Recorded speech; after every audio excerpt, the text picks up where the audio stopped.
Maraming salamat po sa mga sumusuporta sa ating munting channel Mitsuki Official. Sa mga gustong mag-donate via GCash. Mga master, salamat. Paki-like, share and subscribe. Maraming salamat and God bless. Kabanata 2951. Oo, maswerte tayo na nabuhay pa tayo. Ang dalawang tao ay alien. Nabasag nila ang labas ng atmosfera sa pagkulog kanina. Hindi nila alam ang paraan ng pamumuhay ng mga tagalupa, ni hindi nila naiintindihan ang webcast. Kaya naman, lubos nilang hindi inaasahan na ang pag-uusap ng dalawa ay maririnig ng hindi bababa sa 30,000 tao sa live broadcast room. Higit pa rito, tumaas ng husto ang trapiko sa live broadcast room nang kamakailan lamang namatay na anchorwoman nang kumalat ang balita. Kung malalaman ito ng anchorwoman sa kabilang buhay, malamang nagamulong na siya sa kanyang libingan. Iyon ay dahil ang target na hindi niya maabot bago ang kanyang kamatayan ay sumiklab sa maikling panahon. Ang masaklap pa, ito ay isang pambihirang tagumpay ng hindi bababa sa 100 beses. 30,000 netizens lang ang online dati, pero sa isang iglap ay umabot na sa 3 milyon. Ang dalawang tao ay nagpapagaling pa rin ng kanilang mga sugat habang nag-uusap. Ang espiritual na enerhiya ng wasteland ay talagang muling nabuhay. Nakakagulat. Ang espiritual na enerhiya sa isang normal na silid na tulad nito ay maaaring tumugma sa cultivation sanctuary ng ating floating island. Sa kasamaang palad, nalampasan namin ang unang pagtaas ng espiritual na enerhiya, o ang sandaling iyon ay nagkakahalaga ng 10 taon ng paglilinang. Ayos lang, may susunod pa. Bukod pa rito, ang mga tunay na pagkakataon ay nasa mga sinaunang banal na simbahan. May oras pa bago ang tunay na pagbubukas ng dawfields ng mga banal na simbahan. Ang internet ay agad na sumabog sa isang kaguluhan sa sandaling ginawa ang pahayag na iyon. Ilang tao ang maaaring magpakita ng mga pambihirang kakayahan sa unang alon ng espiritual na enerhiya. Sa kasalukuyan, ang mga nosy Parker ay pumili ng 4 na magagaling na Psychic King sa listahan ng Psychic Tier. Sila ang pinakamalakas na 4 sa mga Psychic, ang Nightmare King, ang Thunderstorm King, ang Flame King, at ang White Bear King. Ang mga alingaw-ngaw ay nasa kanilang lakas, ang 4 na haring iyon ay maaaring hamanin ang mga immortal. At, gaano katagal na mula noong ang pagtaas ng espiritual na enerhiya? Bilang resulta, marami ang umasa sa ikalawang alon ng espiritual na enerhiyang pagtaas. Dahil pinalampas nila ang unang pagkakataon, hindi na nila maaaring palampasin ang pangalawang pagkakataon. Pagkatapos nito, iniba ang paksa. Ang dalawang dayuhang bisitang iyon ay biglang may binanggit sa Earth. Noong una, hindi ako nag-sign up para pumunta sa wasteland, ngunit mahina akong kumain at nabigo akong tumuon sa aking paglilinang pagkatapos malaman na naroon ang manloloko. Ang una kong layunin ng pagpunta sa wasteland ay upang mahanap ang scammer na iyon. Si Alex Rockefeller ba ang pinag-uusapan mo? Tama iyan. Ang D** man na manloloko. Kasuklam-suklam. Napaka-immoral niya. Narinig ko na yung lalaking yun dati. Nakuha niya ang libo-libo sa kanilang mga mapagkukunan sa kanilang mga storage ring. Mas masahol pa, ang mga taong iyon ay nagpapasalamat pa rin sa kanya. Gayunpaman, narinig ko pa na ang nalinlang ay nanumpa ng espiritual na dugo, na kinikilala siya bilang kanilang nakatatandang kapatid at hindi gagawa ng karahasan laban sa kanya. Hindi ka ba natatakot sa espiritual na panunumpa ng dugo? Ako, natatakot ako, syempre, ngunit hindi ako gumagamit ng karahasan. Ibubuka ko ang aking bibig. Pagagalitin ko siya ng malupit. Pagkatapos noon, nagkagulo na naman ang live broadcast room. Banal na kalokohan. Banal na kalokohan. Ano ang nangyayari? Napaka-overpowering ba ng kuya ni Michelle? Matagal na ba siyang nagpunta sa isang dayuhan na planeta para linlangin ang mga baboy na ito? At saka, naging kuya nila siya. Oh gosh, Diyos ko, paano niya nagawa ito? Talagang pinanumpa niya sila ng espiritual na dugo, katumbas ng isang kulungan ng isip para sa mga magsasaka. Wala silang paraan para labagin ang mga patakaran sa buong buhay nila. Asterisk. Sa sandaling iyon, si Alex, nakababalik lang sa Mount Dragon Tiger, ay biglang bumahing ng ilang beses. Hobby, nilanat ka ba? Imposible, may vast asterisk card na sigurong pinapagalitan ako. Pagpasok ng grupo sa pinto, nakita nila si Brittany at ang iba pa na matagal nang naghihintay. Alex, ang sarap bumalik, ang sarap bumalik, nag-alala ako sa'yo. Ngayong nagkakaproblema na ang tatay mo, masasaktan ako sa tuwing makakarinig ako ng kaunting kaguluhan.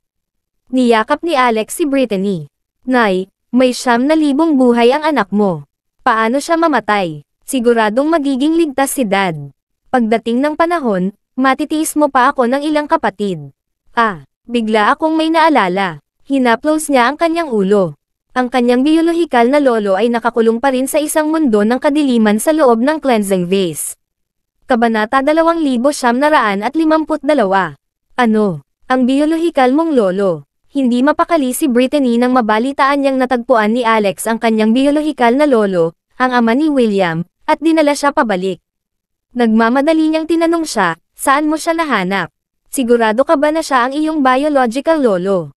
Mas mabuting hindi ito maging isa pang false alarm. Noon, palagi nilang iniisip na si Bill ang ama ni William, ngunit peke pala ito. Nay, ang kasalukuyan ay matagal nang hindi katulad ng nakaraan. I can sense with the bloodline power to find out if he is my biological grandfather.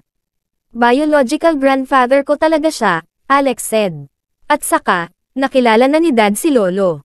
Bago ang kanyang aksidente, kasama niya si Lolo sa pamilyang Rockefeller, ngunit may isang kakilakilabot na nangyari sa Rockefeller. Nang nag-uusap ang mag-ina, hindi nila iniwasan ang iilang manugang at magiging manugang.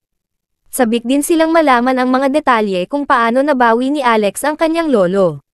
Sinabi ni Alex, ang pamilyang Rockefeller ay nalipol na. Napanganga ang karamihan ng mga babae sa ganoong resulta. Nagtanong si Brittany, nagsasabi ka ba ng totoo? Mataimtim na tumango si Alex. Ito ay ganap na totoo. Ang pamilyang Rockefeller ay binubuo ng 136 na miyembro, kabilang si tatay, 134 ang napatay sa huli, si lolo at tatay lang ang natira. May nagtanim ng kaluluwa kay tatay, samantalang si lolo ay pinagkaaitan ng kanyang paglilinang. Nabali ang kanyang mga hamstrings at tendons bago ikinulong sa isang walang hanggang malamig na pond sa Shire Realm alang-alang sa banal na aklat ng Rockefellers. Nang marinig iyon, nanginig si Brittany. Kahit na hindi niya kilala ang iba pang mga Rockefeller, iyon ang kanyang mga in-law. Ngayong nawala na ang pamilya Rockefeller, nadurog ang kanyang puso sa ngalan ng kanyang asawa. Sino ang gumawa niyan? Tanong ni Maya. Sabi ni Alex, it's a family with the last name Forcade.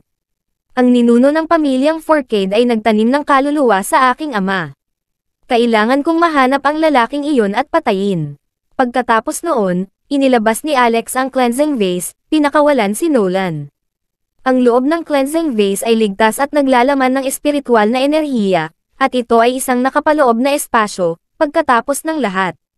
Si Nolan ay malubhang nasugatan, at nang siya ay lumabas, siya ay hindi nakaahit at nasa napakasamang kondisyon. Magulo rin ang aura sa katawan niya. Lihim na sinisi ni Alex ang sarili. Nagpakasawa siya sa intimacy kay Luna pagkatapos umalis sa True Martial Shrine. Pagbalik niya, nakita niyang sinakop na ng Returning Sword Sect ang bahay niya, at hingal na hingal si Ins. Siya ay ganap na nakatutok sa paghihiganti at ginamo ang sakit ni Ins, sa pamamagitan ng pagtulog sa kanya. Dahil dito, na-delay siya ng ilang araw sa Terre Mountain at halos nakalimutan niya si Nolan. Mahal kong apo. Kumusta ka mahal kong apo? Ayos ka lang. Julian Forcade, huwag mong saktan ang mahal kong apo. Ibibigay ko sa iyo ang banal na aklat. Ilang araw nang nasa loob si Nolan, at hindi niya alam kung ano ang nangyari sa labas. Siya ay nag-aalala na may sakit at naisip ni Alex na nakikipaglaban pa rin sa Forcades. Si Alex ang huling inapo ng Rockefellers. Lolo, nandito na po ako.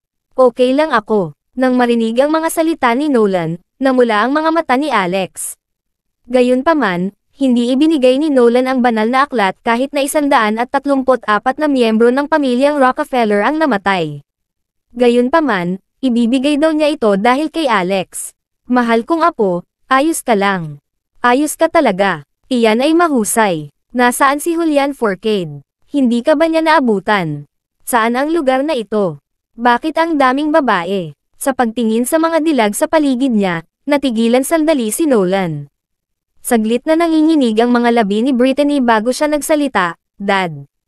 Panipi-panipi, natigilan si Nolan. Bakit ako tinatawag ng isang babae na tatay? Kabanata 2953. Mabilis siyang natauhan, at ang kanyang mga mata ay mabangis na kumikinang. Ikaw ang asawa ni William at ang aking manugang na babae, si Brittany Rockefeller. Bumagsak ang mga luha sa mapupulang mga mata ni Brittany. Oo, ako si Brittany Rockefeller. Tuwang-tuwang tumango si Nolan. Bravo, bravo, bravo. Noong bumalik si William dati sa pamilya, madalas kanyang pinag-uusapan, na sinasabi kung gaano kakabuting asawa at kung gaano siya nalulungkot para sa iyo. Say, nabigo ka ng Rockefeller. Hindi ako isang mabuting biyenan o isang disenteng ama dahil hindi ko kailanman inalagaan si William mula noong bata pa siya. Sabi ni Brittany, it's all in the past now. Naniniwala akong naranasan mo ang iyong paghihirap noon. Bukod dito, pinili niyang bumalik sa pamilyang Rockefeller. Ibig sabihin hindi kanya sinisisi. Napabuntong hininga si Nolan. Pagkatapos ay tinanong niya, sino ang iilang babaeng ito? Sabi ni Brittany, lahat sila ay mga apo mo. Ha? Nagulat si Nolan. Marami ba sila? Hindi ba't may apo lang ako? Sabi ni Brittany, walang ibang kakayahan ang apo mo kundi mangakit ng magagandang babae. Sunod-sunod siyang nagdala ng mga manugang, at hindi ko alam kung ano ang gagawin. Pagkasabi noon, mukhang natuwa si Brittany. Tawa ng tawa si Nolan. Buti naman nakaka-attract siya ng girls. Uunlad ang pamilyang Rockefeller. Mas marami, mas mabuti. Haha, mahal kong apo, patuloy na magtrabaho ng husto at magsikap na panatilihing dumadaloy ang bloodline ng Rockefeller. Sa tabi niya, napabulala si Beatrice, mayroon na siyang 5 anak. Pagkatapos, dinala ni Beatrice ang 4 na bata, Spring, Summer, Autumn, at Winter, at hiniling sa kanila na tawagin siyang great-grandpa. Tuwang-tuwa si Nolan nang makita sila. Ang 4 na bata ay may namumukod tanging, kat-anji-tanging hitsura at napakahawig sa isa't isa. Masasabi rin ni Nolan sa isang sulyap na ang 4 na bata ay may makapangyarihang talento sa bloodline. Ilang taong gulang pa lamang sila, ngunit ang kanilang enerhiya sa dugo ay higit na nalampasan ang ilang mga magsasaka. Tumingin si Nolan kay Beatrice, sobrang nasisiyahan. Hindi ko inaasahan na ipanganak mo ang napakaraming Rockefeller sa murang edad. Napakagandang gawa, dapat itong nakarehistro sa family history book. Malaki ang gagantimpalaan mo. Sa kasamaang palad, wala akong kasama ngayon. Kaya, may utang ako sa iyo. Iniulat ni Beatrice, na nahihiya, Lolo, hindi ko sila pinanganak, ngunit ang kapatid ko ang nanganak.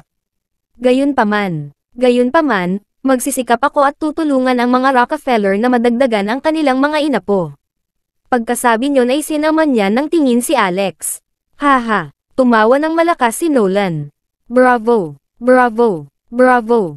Samantala, sa tabi nila, mukhang madilim si Daya. Namiss din niya ang kanyang anak.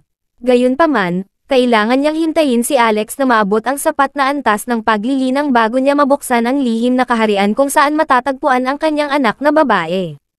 Kahit na dumating ang ilang incarnate deities, wala silang paraan upang buksan ang daanan at hanapin ang kanyang anak na babae sa loob. Pagkaraan ng ilang sandali ng pag-uusap, dinala ni Alex si Nolan upang pagalingin ang kanyang mga sugat. Nang gamutin ni Alex si Nolan ng Ultimate Book of Medicine, tinanong siya ni Nolan, mahal kong apo, anong antas ka sa Ultimate Book of Medicine ng pamilya Rockefeller? Sumagot si Alex, hindi ko rin alam. Tanong ni Nolan, suot mo ba ang Ring of Legacy? Ha? Naalala ni Alex ang proseso ng pagkuha ng legacy. Yung itim na singsing. Automatikong naging abo ito nang makuha ko ang legacy. Napabulala si Nolan, anong sabi mo? Napakamot ng ulo si Alex. Lolo, hindi ko sinasadya. Well, gagawa ako ng isa pang Ring of Legacy pagdating ng panahon. Biglang tinampol ni Nolan ang kanyang hita. Iyan ay mahusay. Napakahusay talaga. Siya ay nasa sabik, nabuhayan, kahit na. Maaaring makuha ng isang tao sa pamilya ang kompletong legacy pagkatapos ng maraming taon. Tsaka biological apo ko siya. Naging mabait ang Diyos sa akin. Sa wakas, may pag-asa na mabayaran ang mga lumang marka. Mahal kong apo, halika. Ipapasa ko na sa iyo ang kompletong banal na aklat. Dahil nakuha mo na ang kompletong pamana, tiyak na mabubuksan mo ang banal na aklat. Kabanata 2954. Matagal nang narinig ni Alex ang tungkol sa banal na aklat. Bukod dito, hinanggad ng puwersa ng Hapon at ng mga nangungunang echelon ng Departamento 6 ang banal na aklat noong panahong iyon. Narinig din niya na natagpuan ng kanyang ama ang banal na aklat at ilang race eta mula sa pagkawasak ng barko sa ilalim ng dagat. Noon lamang umiral ang kasagsagan ng Rockefeller Group. Pero ngayon, bakit na naman siya dumating sa puntong ito? Dahil sa banal na aklat. Nang mapansin ang pagdududa ni Alex, nakangiting sinabi ni Nolan, "Mahal kong apo, hindi mo alam na ang banal na aklat na natagpuan ng iyong ama sa ilalim ng dagat noon ay hindi totoo kundi isang replika. Sa katunayan, ang lumubog na barko na natagpuan niya ay ang sirang barkong iniwan ko." Ang tunay na banal na aklat ay palaging pangunahing sikreto ng pamilyang Rockefeller. Ang video na ito ay edited by Herban TV. Tanong ni Alex, ano nga ba ang gamit ng banal na aklat? Dahil sa pekeng ito, ang aking ama ay dati ng peke ang kanyang kamatayan upang makatakas. Ang aking ina ay nasa isang vegetative na estado sa loob ng isang taon, at ako ay nahulog sa ilalim, halos hindi na makabangon. Ngayon, pinawi ng 4 kids ang Rockefellers dahil sa banal na aklat na ito sa tingin ko ay isa lamang itong nagbabala na bagay. Umiling si Nolan. Hindi mo masasabi yan. Alam mo ba ang tunay na pinagmulan ng banal na aklat? Tiyak na hindi alam ni Alex ang tungkol dito. Sinabi ni Nolan, ito ay isang pinakamataas na kayamanan na nakuha ng isang ninuno ng Rockefeller mula sa ibang universo noon. Pagkatapos ay nagpatuloy siya, kilala mo ba kung sino ang ninuno ng pamilyang Rockefeller? Umiling si Alex, ngunit biglang sumagi sa isip niya ang pangalan ng isang tao, si Blaine Rockefeller, God of Medicine. Tama iyan. Ito ang Diyos ng medisina, si Blaine Rockefeller, ang walang katulad na powerhouse na lumikha ng Ultimate Book of Medicine. Siya ay ilang henerasyon na mas matanda kay Grand Emperor Rowan at maaaring ituring na isang dakilang Diyos noong unang panahon. Matagal na niyang natamo ang posisyon ng Divine Emperor at isang hakbang ang layo mula sa pag-abot sa Supreme God.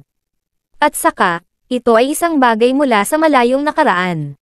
Ngayong lumipas na ang napakaraming taon, maaaring matagal nang umiral ang ninuno bilang Supreme Overlord.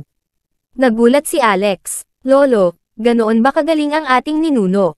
At saka, kung husgahan mo ang sinabi mo, dapat ay buhay pa siya, hindi ba? Kapag ang isang tao ay umabot sa antas ng paglilinang ng matandang iyon, ang kanyang habang buhay ay maihahambing sa mundo. Ito ay isang maliit na bagay na nabubuhay ng 10 milenyo.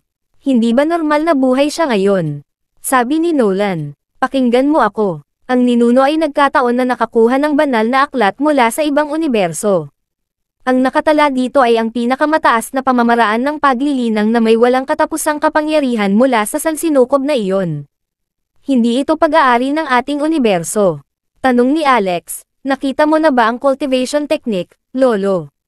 Umiling si Nolan. Hindi. Pero minsan nabasa ko ang mga tala sa mga aklat ng pamilya. Ang universo kung saan nagpunta ang ninuno ay ganap na naiiba sa atin at mas advanced. Sa paghahambing, ang ating universo ay itinuturing na isang mababang antas, samantalang ang universo ay isang mataas na antas. Magkaiba sila ng mundo. Nang marinig iyon, nanlaki ang mga mata ni Alex. Ang impormasyong naitala sa mga aklat ng pamilyang Rockefeller ay masyadong nakakagulat.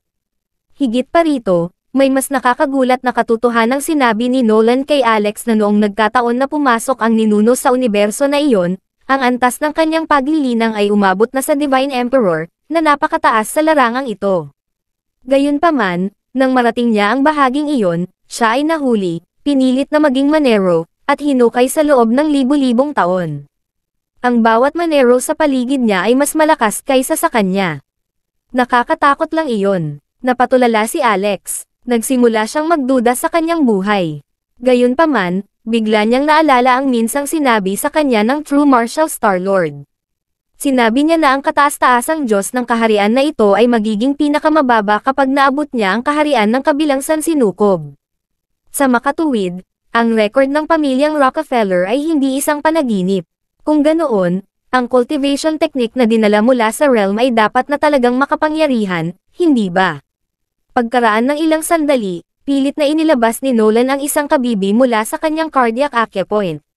Bagamat sinaunang, sira-sira, at kasing laki ng palad, walang sino man ang makatatakas sa paningin nito. Tila ang isang tao ay tatawaging taksil at tatanggap ng paghatol ng langit dahil labag sila sa makalangit na batas pagkatapos tumingin. Sinabi ni Nolan, mula noong panahon ng ninuno na iyon, walang sino man sa pamilyang Rockefeller ang natutunan ang pinakamataas na pamamaraan ng paglilinang sa Holy Book Sai. Kahit na ang Ultimate Book of Medicine ng pamilyang Rockefeller ay bumababa. Ang Ring of Legacy ay naipasa hanggang sa araw na ito, ngunit ito ay ganap na minana pagkatapos itong mahulog sa iyong mga kamay. Pagkatapos ng isang paghinto, tuwang-tuwa siyang nagpatuloy, mahal kong apo. Magmadali, dapat mong subukang makita ang kakanyahan ng banal na aklat at makuha ang pinakamataas na pamamaraan ng paglilinang sa loob nito. Tandaan, ang banal na aklat ay lubhang mahiwaga at makapangyarihan. Masasaktan ang iyong espiritu at kaluluwa kung titingnan mo ito ng matagal, kaya dapat kang tumigil kaagad kung sa tingin mo ay hindi mo kayang tiisin ang proseso ng pagmamasid. Tanong ni Alex, may ganoong sitwasyon. Lolo, hanggang kailan ka makakatagal? Sinabi ni Nolan, nagtagal ako ng 1/4 ng 1 oras sa aking pinakamahusay na pagsubok. Kabanata 2955. Ang 1/4 ng 1 oras ay katumbas ng 15 minuto. Ayon sa talaan ng pamilyang Rockefeller, hindi isinama ni Blaine Rockefeller, ang mga inapo ng pamilya ay maaaring tumagal ng 1/4 ng 1 oras sa pinakamahusay. Ito ay halos 15 minuto sa ilalim ng normal na mga pangyayari. Tinanggap ni Alex ang banal na aklat mula kay Nolan. Sa sandaling mahawakan niya ito, parang magaan ang balahibo nito, na parang walang timbang. Gayunpaman, ang taksil na damdaming iyon mula sa pagtanggi ng makalangit na batas ay lumalim habang hawak niya ito. Bilang karagdagan, mayroon din siyang pakiramdam ng déjà vu. Ito ay, pumikit si Alex at inilagay ang Holy Book malapit sa kanyang noo. Sandaling nagulat si Nolan. Nais niyang ipaalala kay Alex na ang kanyang divine sense ay magiging walang silbi. Hindi niya kayang tumagos sa banal na aklat kasama nito, at nakikita lamang niya ang malabong nilalaman sa kanyang mga mata. Gayunpaman, wala siyang sinabi nang mapansin niya ang nakakasilaw na liwanag sa noo ni Alex. Iyon ay ang primordial at ang banal na mata na nagtutulungan. Nang inilagay ni Alex ang banal na aklat malapit sa kanyang noo, ang 3,000 gintong core sa buong katawan niya ay tila nag-activate, gumagalaw ng ritmo.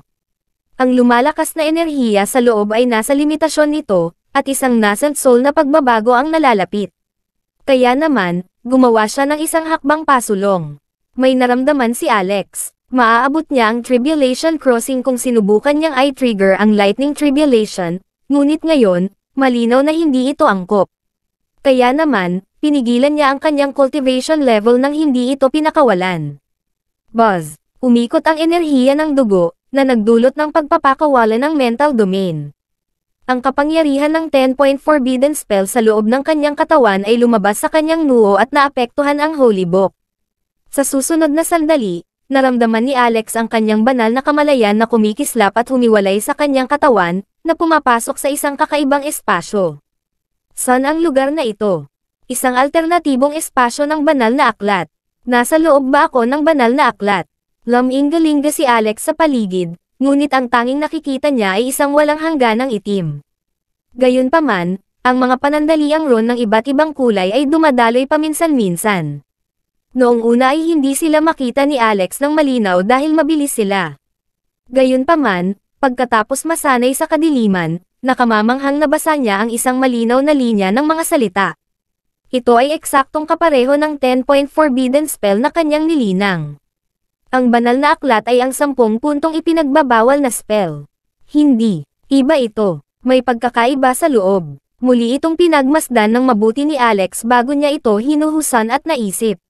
Pagkatapos, kagulat-gulat niyang natuklasan na ang 10-point forbidden spell na hindi niya maipaliwanag na natutunan noon ay parang laro ng bata, tulad ng natutunan niya sa kindergarten.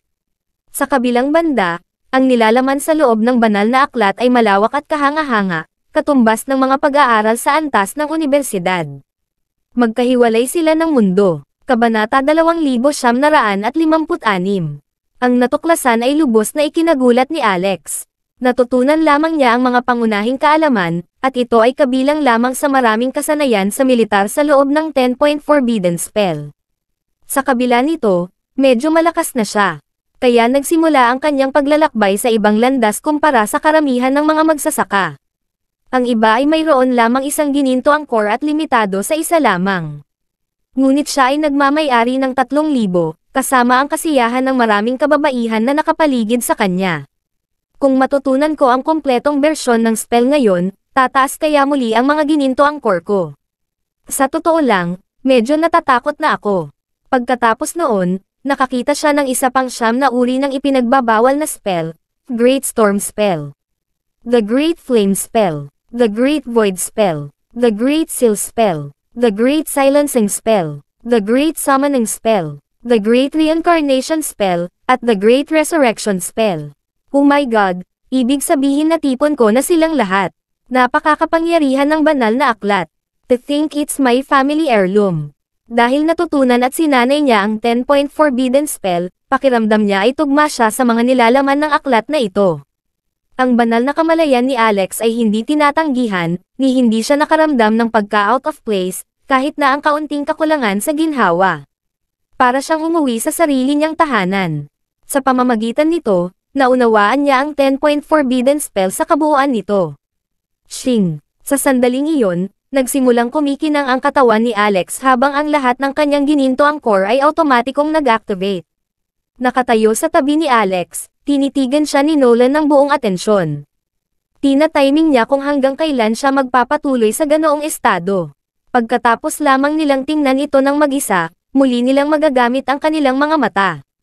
Ito ang unang pagkakataon na nakita niya ang sinuman na gumamit ng kanilang banal na kamalayan upang magbasa ng isang bagay, na nag-trigger ng isang bagay sa loob ng banal na aklat. Tuwang-tuwa siya. Siya ay nagtagumpay. As expected from my amazing apo. Isa kang kababalaghan talaga. Kaming Rockefeller ay may pagkakataon sa muling pagkabuhay. Lumipas ang 5 minuto, pagkatapos ay 10. Habang napagtanto ni Nolan na 15 minutong diretsyong ginagawa ito ni Alex, natuwa siya na mas malakas si Alex kaysa sa kanya. Lumipas ang 20 minuto, pagkatapos ay 30. Lalong natuwa si Nolan. Nakuha na ba ng apo ko ang kakaibang kakayahan sa loob? 1 oras, 2 oras. Nanatiling tahimik si Alex sa kabuuang 8 oras, medyo nag-aalala kay Nolan. Gayunpaman, ang kanyang katawan ay nasa tabi pa rin niya, patuloy na humihinga habang ang kanyang chi ay patuloy na dumadaloy ng mabilis sa loob ng kanyang mga ugat, tulad ng mabilis na alon. Hoy Alex, tinatakot mo ako. Don't tell me. Natutunan mo na ba ang lahat on the spot? Biglang, bahagyang nanginginig ang mga kamay ni Alex nang bumalik ang kanyang divine consciousness. Lumabo rin ang banal na aklat na nakaplaster sa kanyang noo. Paano na, Alex? Nakita mo ba ang nasa libro? Nag-aalalang tanong ni Nolan. Tumanggaw si Alex. Oo, Lolo. Nag-training pa ako sandali. Grabe, ang galing. Ano ang mga nilalaman, ngunit, hawak niya ang aklat na ito sa buong buhay niya habang nararanasan ang pinakamasamang panahon sa kasaysayan ng kanilang pamilya. Sa kabila nito, hindi pa rin niya nalaman kung anong sikretong martial arts ang nakatago sa mismong librong ito. Kaya naman determinado siyang alamin ang nilalaman. Tanong ni Alex, Lolo, alam mo ba ang 10-point forbidden spell? Natigilan si Nolan. 10-point forbidden spell. Natural na narinig ko na ito mula nang lumitaw ito noong sinaunang panahon. Ngunit ang sabi-sabi ay ang spell na ito ay tinanggihan ng bawat eroplano sa universo dahil sa hindi matitiis na kalikasan nito. Maging ang mga kidlat na kapigatian ay higit na tumatama sa mga natuto nito. Sa puntong ito, wala nang gustong magsanay sa spell na ito. Hindi lamang ito napakahirap na makabisado, ngunit nagdudulot din ito ng kamatayan sa iyong pintuan, dahil hindi ito pinapayagan ng langit. Pagkatapos ng maikling paghinto, nanlaki ang mga mata niya. Sinasabi mo ba iyan? Ang aklat na ito ay naglalaman ng ang 10 punto na ipinagbabawal na spell. Tumanggaw si Alex. Tama, ito ang kompletong bersyon nito. Nang marinig ito, ang kanyang pananabik ay agad na napalitan ng nakakapanghinang kalungkutan. Matagal ko nang gustong malaman kung ano ang nasa banal na aklat na ito, ngunit ito ay naging isang scam. Ang 10-point forbidden spell ay tinanggihan ng universo. Walang paraan na masanay tayo nito. Kabanata 2957. Paano kung mabasa ni Alex? Kung hindi niya ito matututunan, kung gayon ito ay walang iba kundi basura. Nakakahiya, ang pamilyang Rockefeller ay muntik ng mapuksa para sa gayong panloloko. Napabuntong hininga si Nolan. Mahal kong apo, hindi mo lubos matutunan ang 10-point forbidden spell. Ito ay isang spell na tinanggihan ng buong universo. Kahit nasubukan mong matutunan ito, ikaw ay magiging lubhang limitado. Nakakabisado lang ito ng ating ninuno dahil nakapunta na siya sa isang tiyak na lugar sa universo. It's a given na walang sino man sa aming pamilya ang nakapag-master ng spell. Medyo nagsisi siya nang maalala ang 134 na miyembro ng kanilang pamilya na pumanaw. Kung alam niya, ibinigay na sana niya ang banal na aklat sa mga Yakov noon. Gayunpaman, Lolo, nag-aaral po ako ng 10-point forbidden spell. Natigilan si Nolan. Ano ang sinabi mo? Ngumisi si Alex. Sabi ko, matututo ako. Ang spell na ito, sa banal na aklat, ang video na ito ay edited by Herban TV. Nabigla si Nolan. Maaari mo itong matutunan. Ngunit kaya mo ba itong matutunan? Paliwanag ni Alex na may matamis na ngiti. Ito ay isang magandang libro. Makakatanggap lang ako ng mga scrap noon, at walang kompletong hakbang para sa spell. Kinailangan kong gawin ang aking paraan sa pamamagitan nito ng walang tarots, at wala akong paraan para ipagpatuloy ang spell. Kaya, ito ay mahusay. Sa kompletong librong ito, alam ko na ang susunod na gagawin. Nang marinig ang paliwanag ni Alex, nagulat at natuwa si Nolan, hindi niya inaasahan na nagkataon lang ang mga bagay. Si Alex ay naglalakad sa landas na ito, naghihintay sa banal na aklat sa lahat ng panahon.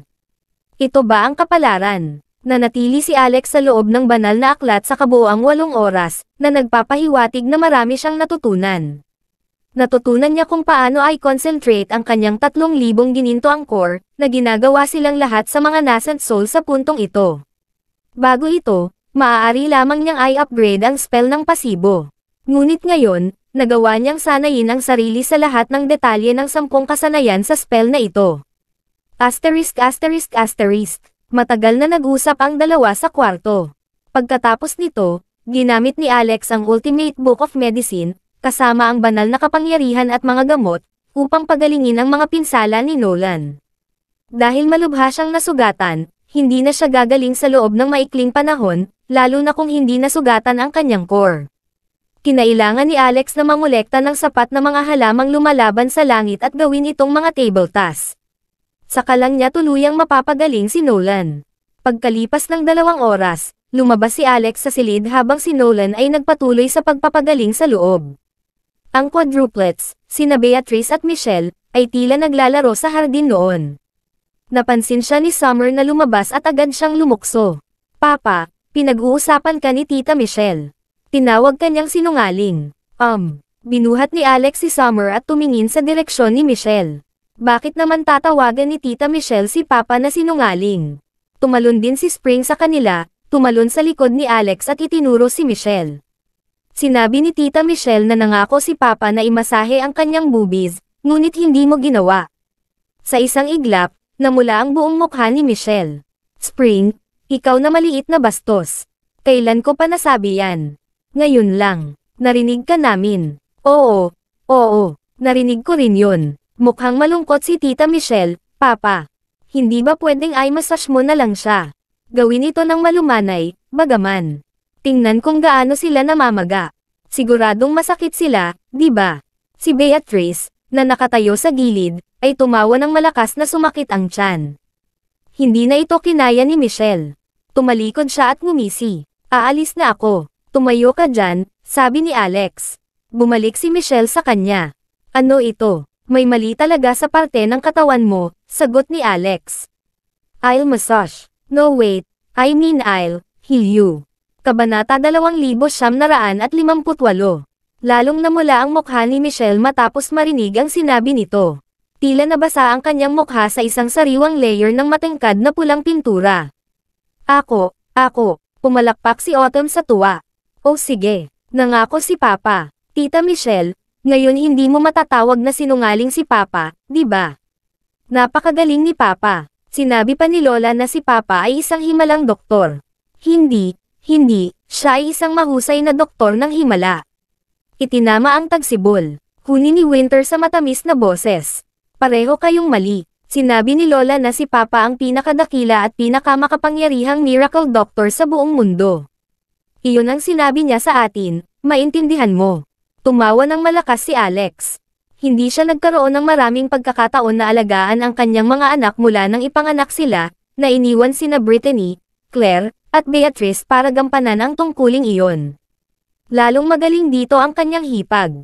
Bagaman hindi siya ang kanilang tunay na ina, maaari talaga siyang maging.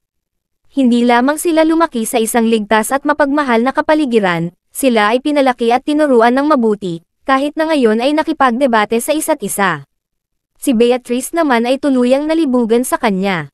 Hindi siya kailanman nagreklamo o nagsisi sa kanyang mga desisyon, at naantig nito ang puso ni Alex. Nalaman pa niya ang kanyang sarili na tunay na lumalagong mahilig sa kanya.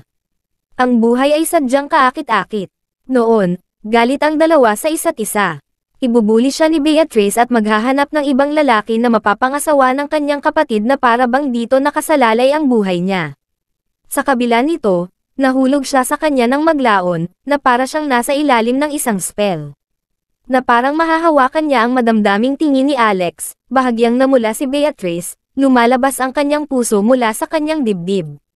Pagkatapos ay inikat niya ang ilang hibla ng buhok sa kanyang hintuturo. Malubha ba ang problema ni Michelle? Tumanggo si Alex. Oo, ang martial art na dati niyang natutunan ay may depekto, na nagdulot ng mga direktang problema sa kanyang puso. Ang kanyang panloob na puwersa at chi ay lahat ay puro sa paligid ng lugar na iyon, na nag-trigger ng paglaki sa bahaging iyon. Sa madaling salita, lahat ng kanyang nutrients ay natipon doon. Hiyang-hiya si Michelle, at nakatitig lang siya ng diretso sa lupa. Pero, hindi mo ba binago ito para sa akin noon? Ginawa ko, at hindi dapat magkaroon ng anumang problema. Ngunit sino ang makakaalam na magkakaroon ng espiritual na pagbabagong buhay sa Earth? Nang umapaw ito, ang iyong katawan ay kailangang kumuha ng mas maraming enerhiya kaysa sa nakasanayan mo, at ang iyong dating kalagayan ay bumangon muli. Kung gayon, ano ang gagawin ko ngayon? Ako, nakakatakot ang itsura ko ngayon. Ngumiti si Beatrice. Paano kaya? Ang ganda mo. Hindi mo lang alam kung gaano karaming lalaki ang nahulog sa iyo, na tinatawag kang kanilang curvy na diyosa. Hinding-hindi ko makakamit iyon kahit na gusto ko. Tumigil ka na sa pagbibiro, sambit ni Michelle. Bakit hindi mo ilagay ang mga ito sa iyong sarili at subukan ito? Mag-ingat, baka mahulog ka sa hagdan dahil sa kawalan ng balanseng iyon. Napatingin si Alex sa dalawa, pilit na pinipigilan ang pagtawa. Don't worry, maliit na issue lang. Mareresolba ito kapag gumaling na ako. Talaga, ba't naman ako magsisinungaling? Pagkatapos noon, dinala ni Alex si Michelle sa kanyang kasalukuyang kwarto. Ang mga disipulo ng Mount Dragon Tiger ay malamang na nakatira dito noong nakaraan, kaya medyo may ilang mga silid at gusali sa paligid ng lugar na ito. Bukod dito, ang bundok ay katulad ng ibang espiritual na mga lambak at ilog. Mas malaki kaysa sa karaniwang bundok, may sapat na espasyo kahit na mas maraming tao ang dumating. Gayunpaman, nagpasya na si Alex na ilipat ang bawat Rockefeller sa Yukon sa loob ng ilang araw bago siya gumawa ng pader sa paligid nito. Kung gayon, walang ibang daigdig na tagalabas ang maglalakas loob na lumampas, lalo pa ang mga sinaunang angkan ng mundong ito. Oh, bakit hindi natin mapapanood si Papa na nagpapagaling kay Tita Michelle? Oo, gusto naming makitang pagalingin ni Papa ang mga boobies ni Tita Michelle. Panipi, ma'am, kapag natutunan natin ito, mapagaling din natin si Tita Michelle. Palibhas ay hindi nakaimik, kinailangan ni Beatrice na magsabi ng mga kakaibang dahilan at mga paliwanag para sumuko ang apat na bata sa ideya. Asterisk. Bahagyang kinakabahan si Michelle habang papasok sa kwarto. Alex, paano mo ako pagagalingin? Sagot ni Alex, huwag kang mag-alala, hindi kailangan ng operasyon. Aalisin ko lang ang lahat ng mga problema sa loob ng iyong puso sa pamamagitan ng paglilinis ng lahat ng mga ugat sa iyong katawan, pagbubukas ng ilang mga bagong capillary upang mapabuti ang daloy ng dugo. Kabanata 2959. Sige, maya-maya, nagsalita si Michelle. Alex, huwag masyadong maliitin, okay. Ang proseso ng pagpapagaling ay komplikado at hindi mailalarawan. Anyhow, nang makita muli ni Beatrice si Michelle, napansin niyang medyo awkwardly itong naglalakad, hindi tulad ng dati niyang sarili. Sa kabilang banda, kakaibang ekspresyon ang suot ni Alex. Hindi niya inaasahan na ganoon kasensitibo ang katawan ni Michelle. Sa oras na iyon, dumating ang ilang mga hindi gustong bisita sa Mount Dragon Tiger. Kinabahan ang lahat sa bundok. Naalerto ang Flying Eagles, at maging si Jade mismo ay tumakbo palabas, sa kabila ng pagsasanay sa kalagitnaan. Anong nangyari? Tanong ni Alex. Ito ang mga tao ng Snow Dragon Valley. Nakarating na sila sa Mount Dragon Tiger, sabi ni Daya kay Alex. Snow Dragon Valley. Ilan na ba? Isa lang. Sa pamamagitan nito, ang lahat ng iyong mga problema ay ganap na malulutas. At maaari akong gumamit ng reduction spell para bahagyang bawasan ang laki ng iyong dibdib. Nag-aalala si Michelle. Magiging kakaiba ba ito pagkatapos gumaling? Hindi ako mag-iingat. Natatakot akong magkaroon ng wrinkles. Nangangako ako na ang iyong balat ay magiging mas makinis kaysa sa ilalim ng isang sanggol. Kung gayon, hindi ba ito katimbang? Hindi. Isa. Oo, isa. Ito ang Sect Master ng Snow Dragon Valley. Isang babaeng nakamaskara. Hiniling niya na makita ka. Napakunot ang noo ni Alex habang tumatakbo sa isip niya ang mga salita ni Alba. Sinabi niya na gusto ng Sect Master ng Snow Dragon Valley na kunin si Maya bilang kanyang disipulo. Hindi pa kaya niya binibitawan ang ideyang iyon? Tanong ni Daya. Honey, kilala ka ba niya? Siya ba ay isang matandang kaibigan? Umiling si Alex. Malalaman ko kapag nakilala ko siya. Kami ay nasa Mount Dragon Tiger, at hindi mabilang na mga eksperto ang narito. Kahit na dumating ang lahat ng elite ng Snow Dragon Valley, hindi sila makakakilos ayon sa gusto nila, hindi pa banggitin kung mag-isa lang siya rito. Kaya naman, nakilala ni Alex ang Sect Master ng Snow Dragon Valley. Nakasuot ng snow white robe, ang kanyang mukha ay nakamaskara ng seda, na nagpapadala ng malamig na aura. Malinaw na ang mga katangian ng kanilang martial art techniques ay may kaugnayan sa Snow. Master Snow, paano kita matutulungan? Unang nagsalita si Jade. Alam na ngayon na ang lahat ng miyembro ng Snow Dragon Valley ay kabilang sa pamilyang Snow, at sila ay napakaganda rin. Ang Sect Master ng Snow Dragon Valley ay tinawag na Lenberg Snow. Ang pangalang iyon lang ang nakapagpamukhang malamig sa kapaligiran. Ngumiti si Lenberg, gayunpaman, nagdulot pa rin ito ng panginginig sa gulugad ng lahat. Commander Benmore, huwag kang kabahan. Hindi ako pumarito na may masamang intensyon. Hindi ako nagdala ng iba, tingnan mo. Gusto ko lang ng ilang salita kasama si Mr. Rockefeller, mag-isa. Tumingin si Jade kay Alex, at marahan siyang tumango. Hindi nagtagal, naiwan si Alex na mag-isa kasama si Lenberg. Nasa isa sila sa matarik na bangin ng Mount Dragon Tiger. Tiningnan ni Alex ang nakamaskara na mukha ni Lenberg at lihim na sinubukang tingnan ito gamit ang kanyang X-ray vision. Laking gulat niya nang makitang hindi nito maarak ang manipis na seda. Ang maskara ay tila isang makapangyarihang kayamanan. Noon niya napansin na hindi rin siya makatingin sa damit nito. May kung anong batas ang tila nakaharang sa kanyang paningin. Nakakunot ang noo ni Lenberg habang nakatingin sa kanya. Ginoo, Rockefeller, ang iyong mga mata ay parang primordial eye, tama. Maaari kang tumingin sa mga damit, hindi ba? Natigilan si Alex, nahiya sa napansin niya. Ikaw ay isang sikat na tao at pinuno ng marami. Hindi ba sa tingin mo ay immoral ang gumamit ng mga ganitong pamamaraan para imbestigahan ang katawan ng isang babae? Nanatiling kalmado si Alex at sinabing, Master Snow, magkaaway kami sa nakita ko sa ngayon. Bigla kang pumunta dito para hanapin ako, what more na nakamaskara ang mukha mo. Kailangan kong maging mas maingat, alam mo ba? Sino ang nakakaalam kung ano ang itinago mo sa iyong mga damit kung bigla kang maglalabas ng... Nang mapansin ang galit na ekspresyon ni Lenberg, agad siyang tumigil sa pagsasalita. Master Snow, sa tingin ko wala tayong dapat pag-usapan. Bakit hindi ka pumunta at sabihin sa akin ang totoong dahilan kung bakit ka naparito? Itinaas ni Lenberg ang kanyang matikas na kamay at tinanggal ang kanyang belo, na ikinagulat ni Alex. Kabanata 2960. Ikaw, paano ka naging ganyan? Napaatras ng ilang hakbang si Alex dahil sa instinct. Hindi siya nabigla dahil mukhang kahindik-hindik o kakaiba si Lenberg. Sa totoo lang, napakaganda niya talaga. Sa pagkakaroon ng pinakamahusay na mga tampok ng mukha, ang kanyang balat ay mas makinis kaysa sa karamihan ng mga kababaihan sa kanyang edad, walang kamali-mali at malambot.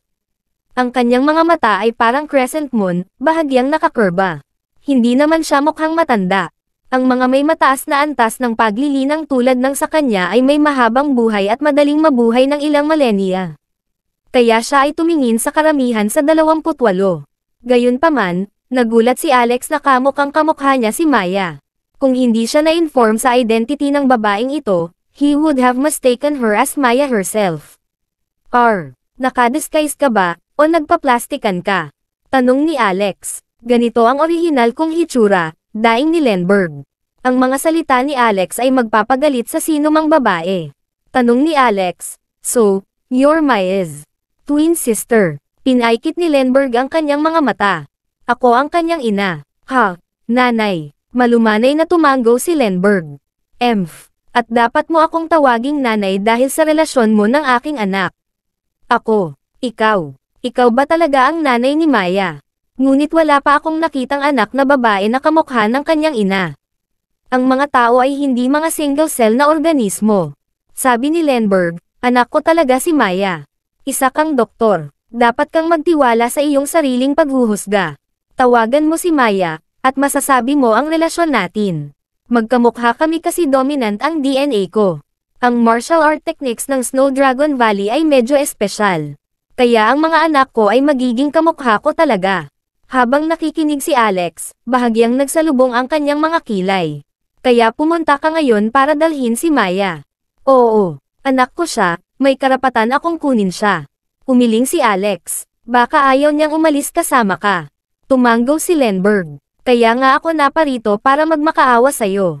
Magmakaawa ka sa akin, nakikinig siya sa iyo. Kung hihilingin mo sa kanya, aalis siya kasama ko. Sabi ni Alex, I won't, and I can't. Kahit biological mother ka ni Maya, never mo siyang inalagaan. Wala siyang alam tungkol sa iyo at wala siyang aktwal na relasyon sa iyo. Baka hindi ka niya kilalanin bilang nanay niya. Nang marinig ang mga salita ni Alex, agad na namula ang mga mata ni Lenberg. Nagsimula siyang umiyak sa harap ni Alex. Nakaramdam ng awkward si Alex.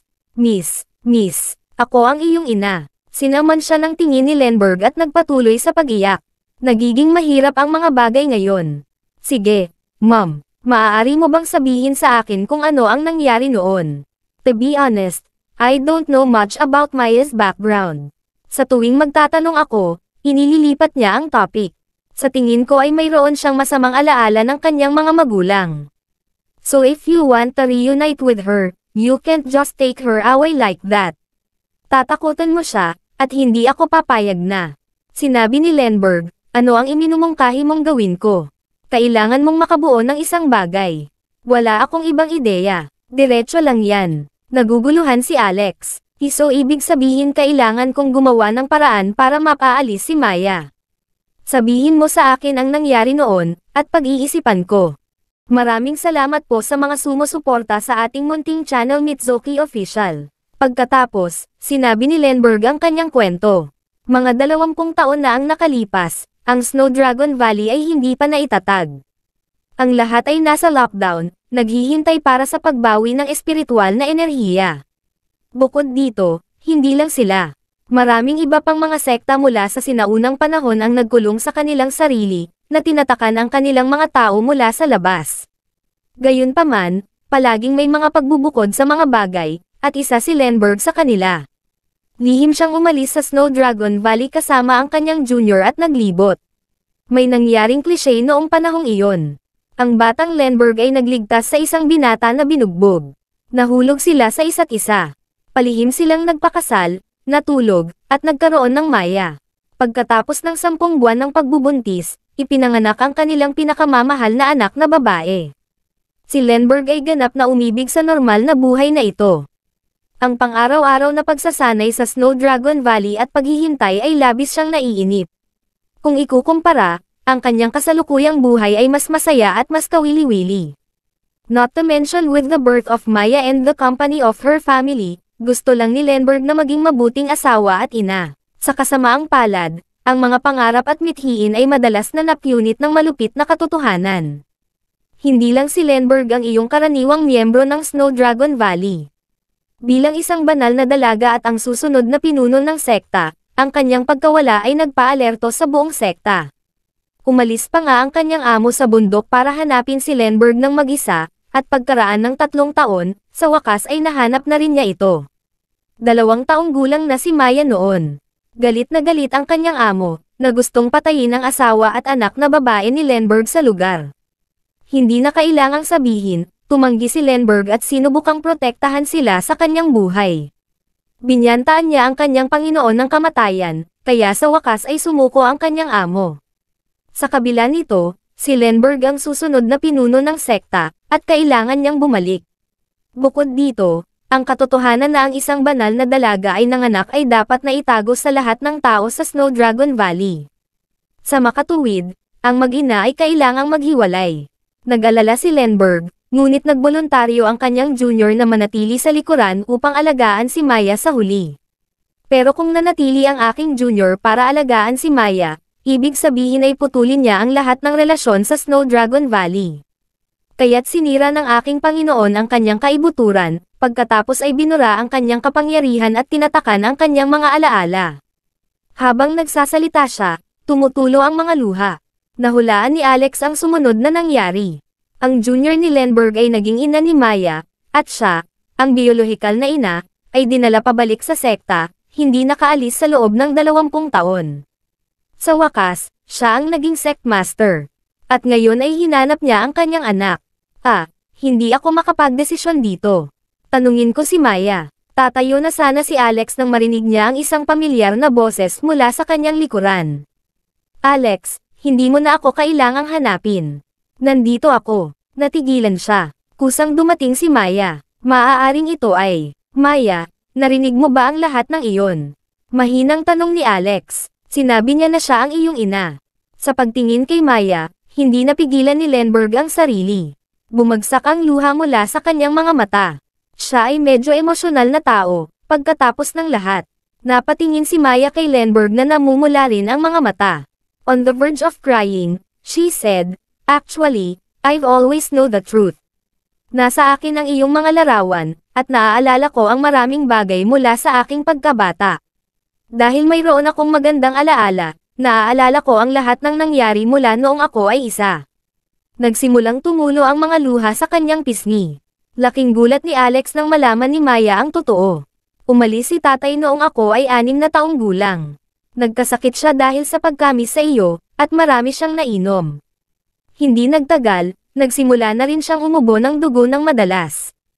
Hinawakan niya ako noong namatay siya, sinasabi sa akin na Lenberg ang tawag sa nanay ko. Sinabi niya sa akin na tandaan ang iyong pangalan habang buhay. Nang marinig ni Lenberg ang mga salita ni Maya, tinakpan niya ang kanyang bibig sa kalungkutan. Nagpatuloy si Maya sa pagsasalita. Ang aking ina ay hindi malusog din. Kinailangan niya akong alagaan ng mag-isa at kailangan niyang kumita ng pera. Lagi siyang binubuli at binubugbog. Sa wakas, nagkasakit siya isang araw. Bago namatay si nanay, nabawi niya ang kanyang mga alaala. Sinabi niya na hindi niya pinagsisihan ang kanyang pinili. 10 taong gulang ako noong taong iyon. Kabanata 2962. Napaluhod si Lenberg, tinakpan ang kanyang mukha habang humahagulgol. Dahan-dahan siyang lumapit kay Maya. I'm sorry. I'm so sorry. Malaki ang utang na loob ko sa inyo, sa inyong lahat. Napaka-inutil ko, ako. Isang bahid ng pulang dugo ang tumulo sa kanyang puting nyebe na baba. Walang anak na babae ang makakatanggap ng pagmamakaawa ng sarili nilang ina. Dahan-dahan ding lumuhad si Maya, nanlalabo ang mga mata sa luha habang nakatingin kay Lenberg. To be honest, I hate you. Sobrang namiss ka ni Dad, pero hindi ka na bumalik. Lagi kanyang tinatawag sa kanyang pagtulog. Pero sinabi sa akin ni Nanay na huwag kang kamuhian dahil sinubukan mo ang iyong makakaya. Hindi ka bumalik, at iyon ang pinakamalaking proteksyon na ibinigay mo sa akin. Pero miss na miss ko pa rin sina Dad at Mom, sana makabalik sila. Napahawak si Lenberg sa kanyang dibdib nang maramdaman niyang nadudurog ang kanyang puso. Inabot ni Maya ang kamay niya. Miss na rin kita, Mama. Kinilig si Lenberg, at niyakap niya ng mahigpit si Maya. Aking anak, aking mahal na sanggol. Nami-miss kita bawat segundo. Muling nagkita ang mag-ina. Walang katapusang pagpatak ng luha habang sinusubukan nilang isalaysay ang kanilang walang katapusang pananabik sa isa't isa. Tumayo si Alex sa gilid at marahang pinunasan ang isang luha. Ilang taon nang kasama ng Rockefeller si Maya. Hindi niya akalain na nakaranas siya ng ganito kahirap na buhay. Nagtataka si Alex kung paano siya nakaligtas mula sa edad na 10. Sa kabila ng maraming pinagdaanan, palagi niyang itinatago ang kwentong ito sa kanyang puso, na hindi sinasabi sa sino man ang tungkol dito. Kung hindi siya hinanap ni Lenberg sa pagkakataong ito, maaaring inilihim niya ito magpakailanman. Pagkatapos ay tahimik siyang umalis para bigyan ng pribadong espasyo ang dalawa. Asterisk. Ano ang sinabi mo? Ang Sectmaster ng Snow Dragon Valley ay ang biological mom ni Maya. Hindi maintindihan ni Brittany nang una niyang marinig ang balita. Gayunpaman, tiyak na magandang balita iyon. Hindi pinabayaan ni Lenberg ang kanyang anak na babae, nawala siya dahil sa malupit na mga pangyayari. Dahil laging naaalala ni Maya ang isang sulyap sa kanyang ina, naging mas madali ang muling pagkikita. But now that Maya's mom is here, I wonder if she'll bring Maya away. Kung aalis si Maya, I don't think I can be used to it. Bahagyang nalungkot si Brittany. Sabi ni Waltz, Nanay, sinusunod ng babae ang kanyang asawa kahit anong mangyari. Now that Maya is your daughter-in-law, it's not right for her to go back with her mom. Kung gagawin niya iyon, pumunta rin tayo sa Snow Dragon Valley. Hindi natin hahayaang magkahiwalay ang mag-asawa. Hindi tama iyon. Tinampol ni Brittany ang sariling hita bilang pagsang-ayon. Tama iyan. Inaasahan kong marinig ako ni Maya na isang apo. Sabi ni Alex, Ma, marami ka ng apo. Kung marami pa tayo, kaya mo ba talaga silang hawakan? Maaari akong kumuha ng mga katulong kung masyado akong abala. Waltz, bilasan mo na rin. Mas mabuti pang magkaanak ka kapag bata ka pa. Dahil sa ayaw ng mga bata noong panahong iyon, hindi inaasahan ni Waltz na siya ang magiging paksa ng usapan. Habang nag-uusap sila, tumakbo si Michelle. Kagagaling lang ni Alex kay Michelle, kaya mas gumanda ang problema sa puso niya ngayon. Ngunit hindi pa rin maiwasang mamula ang mukha nito nang makita siya. Naalala niya ang nangyari sa panahon ng paggagamot at nakaramdam siya ng labis na kahihiyan. Gayunpaman, may dala siyang balita. Alex, may nangyari. Ano ito? May nalaman si Michelle sa kanyang streaming platform. Isang babaeng streamer ang napatay sa kanyang livestream, at ang mga salita ng dalawang mamamatay tao ay nagdulot ng kaguluhan sa internet. Magkakaroon ba ng pangalawang espiritual na pagtaas ng enerhiya? Kumalat ang balitang ito na parang apoy sa internet habang sila ay nagsasalita. Kabanata 2963. Marami ang nagplanong umalis sa mataong lungsod at magtungo sa malalayong kabundukan, lalo na sa mga sikat. Ang ilang mga netizens ay nahulaan na ang mga lugar kung saan lumitaw ang unang agos ng espiritual na enerhiya ay hindi tatanggap ng pangalawang tubig sa pagkakataong ito, tulad ng kung paano ang mga bihirang bulaklak ay namumulaklak ng isang beses lamang sa isang buhay. Iminungkahi pa ng ilang tinaguriang researcher na lalabas ang second tide sa mga sikat na bundok na hindi pa nagkaroon ng pagsabog. Nang lumabas ang naturang balita, ang mga presyo ng ari-arian sa mga bundok na ito ay tumaas, na sinasamantala ng mga developer ang pagkakataon na taasan ang mga presyo sa magdamag ng 10 beses. Kahit na ang gobyerno ng Amerika ay hindi makontrol ang naturang profiteering. Pagkatapos ng lahat, may mga taong handang bayaran ang mga presyong ito. Hindi na mahalaga kung natanggap pa ng bumibili ang sertipiko ng pagmamay-ari ng ari-arian. Ang inaalala lang nila ay naroon sila noong nangyari ang tubig. Sa unang pagtaas ng tubig, hindi mabilang na mga tao ang nakaranas ng mahiwagang epekto nito. Ang mga may sakit ay gumaling, ang malusog ay naging mas malakas, at ang mga superpower ng marami ay nagising. Ang mataas na presyo ng ari-arian ay walang halaga kumpara sa mga magagandang benepisyong ito. Gayunpaman, ang mga may kakayahang bilhin ang mga bahay na ito ay ang mayayaman. Ang mga mahihirap ay maaari lamang mapaglabanan ang mga elemento at magkampo sa isang tolda. Narinig ni Alex ang mga ganitong chismis online at nakikita ang mga taong nababaliw, hindi alam ni Alex kung dapat ba siyang tumawa o maawa sa kanila. Hindi ako sigurado kung lalabas ang pangalawang tide ng espiritual na enerhiya, ngunit iniisip ko kung saan narinig ng dalawang nanghihimasok na iyon ang balita. Natitiyak ko na kung magkakaroon ng pangalawang pagtaas, hindi ito sisabog sa mga sikat na bundok na hindi kasama sa una. Nagulat si Michelle. Alex, alam mo ba ang dahilan? Tumanggaw si Alex. Medyo alam ko na yan. Ang pagbawi sa wastelands ay hindi isang natural na kababalaghan.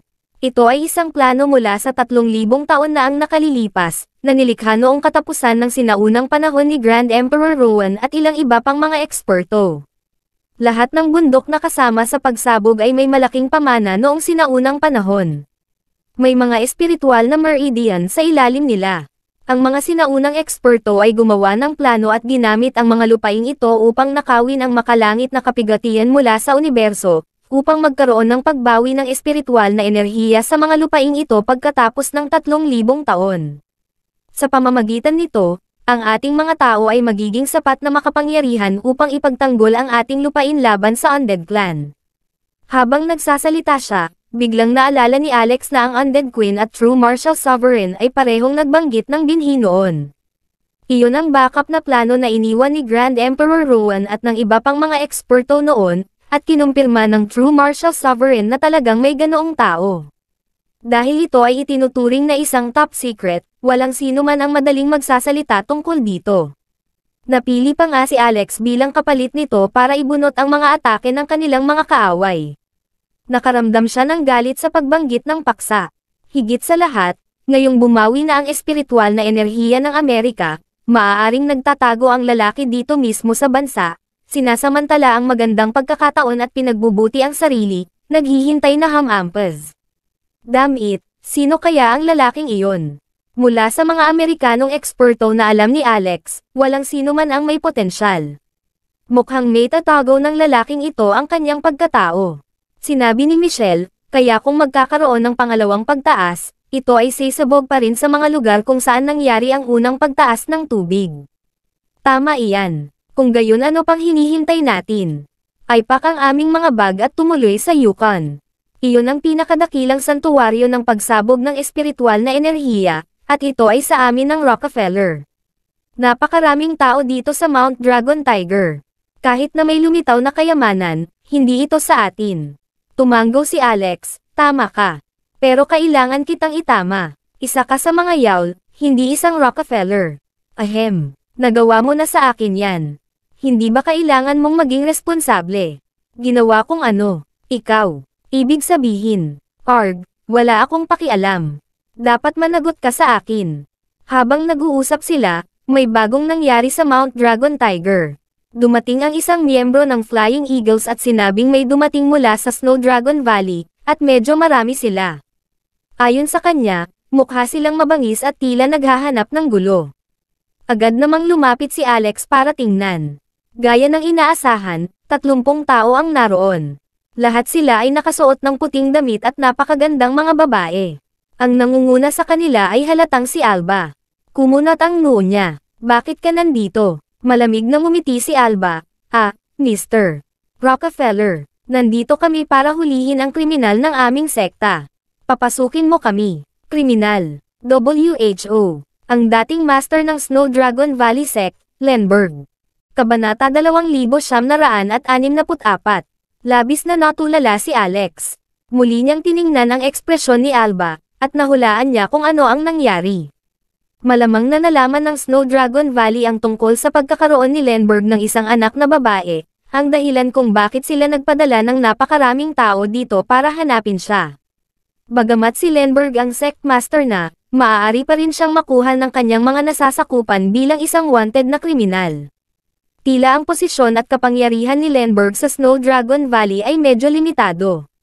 Gayunpaman, si Lenberg ay ina ni Maya, na nangangahulugang siya ang biyenan ni Alex. Hindi hahayaan ni Alex na mahuli siya. Ngumiti siya at sinabing, nakakatuwa, si Lenberg ang sect master mo, pero tinatawag mo siyang kriminal. At inalis agad ang posisyon niya. Maaari ko bang tanungin kung sino ang kasalukuyang sect master ng Snow Dragon Valley? Ang video na ito ay edited by Herban TV. Buong pagmamalaking itinaas ni Alba ang kanyang ulo. Akin na sana iyon. Tumawa ng malakas si Alex. Ibig sabihin, inagaw mo, Alba, ang posisyon ng Sectmaster, ginawang hamak na kriminal si Lenberg, at sinubukang tanggalin siya ng lubusan. Tama ba? Sumigaw ang isang babae sa gilid. Alex, ang pangahas mo. How dare you talk to our Sectmaster this way? Sabi ni Alex, kung gayon, paano ko siya kakausapin? Lumuhad ba ako? Sagot ng dalaga. Well, iyon ang pinakamahusay. Tumawa si Alex at tumingin sa kanya na parang nakatingin sa bangkay. Sa sumunod na segundo, nawala ang katawan ni Alex sa kinatatayuan niya. Mag-ingat, may biglang sumigaw. Sa kasamaang palad, huli na. Napalingon ang lahat sa dalaga at nakita ang katawan nito na naglalabas ng langit-ngit. Naglabas siya ng malakas na malamig na aura habang ang kanyang katawan ay nagsimulang mag-freeze. Sa isang segundo, siya ay naging isang ice statue. Basag. Nabasag ang estatwa ng yelo, at patay na ang batang babae habang nagkapira-piraso. Sa biglaang pagkawala ng isang miyembro, galit na galit ang mga natitirang miyembro ng Snow Dragon Valley. Ito ay walang katotohanan na ang kanilang kasama ay pinatay sa harap mismo ng buong tropa. Bukod dito, bilang mga disipulo ng Snow Dragon Valley, sila ay sinanay ng Snow Attribute Martial Art Techniques. Mayroon silang mataas na pagpapaubaya sa mga pag-atake ng yelo. Ngunit isa sa kanila ay pinatay na lamang ng lamig. Hindi alam kung gaano kalakas ang mga kakayahan ng katangian ng yelo ni Alex. Ginoo, Rockefeller, gusto mo bang magsimula ng digmaan sa pagitan ng Amerika at Snow Dragon Valley? Malamig na tanong ni Alba. Si Lenberg ay isang traidor ng Snow Dragon Valley, isang kriminal. Usapin ito ng ating sekta. Gusto mo ba talagang idikit ang iyong ilong dito? Bumalik na si Alex sa kinatatayuan niya. Pagkatapos sabihin mo sa akin, patuloy mo siyang tinatawag na kriminal, ngunit anong mga krimen ang ginawa niya?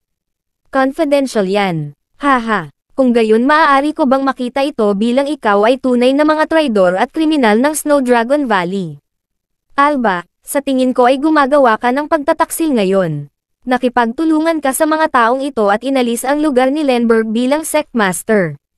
Wala ka bang kahihiyan? At saka, dumating si Lenberg sa Mount Dragon Tiger.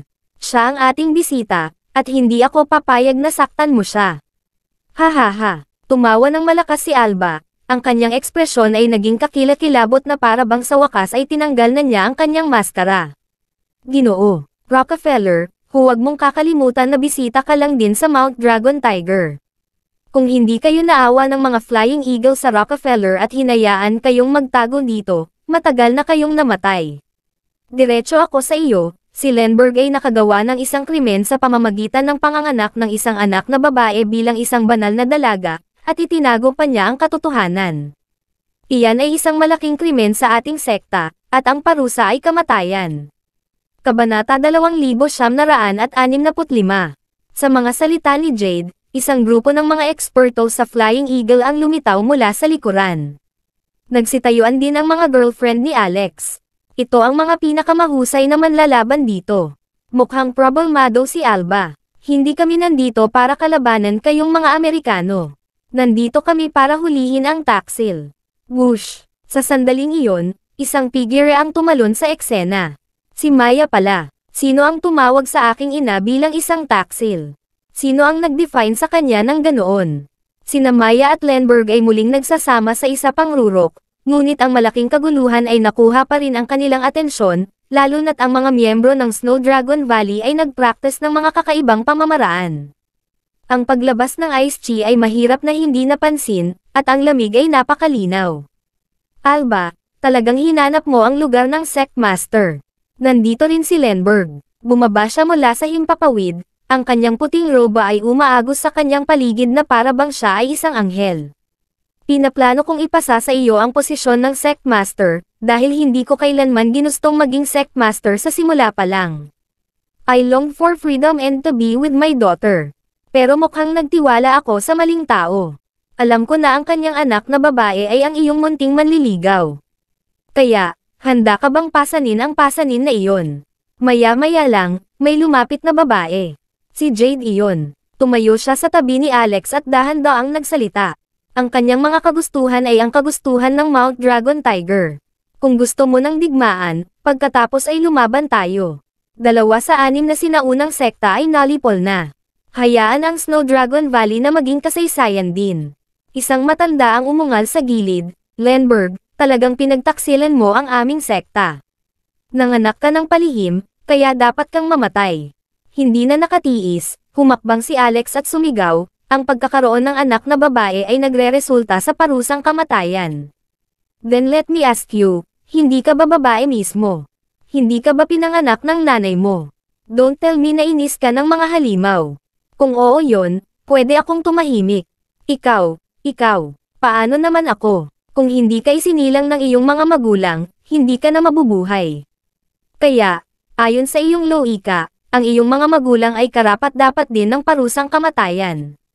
At dahil ang pagdadala sa iyo ay isang krimen, dapat mo na lang patayin ang iyong sarili.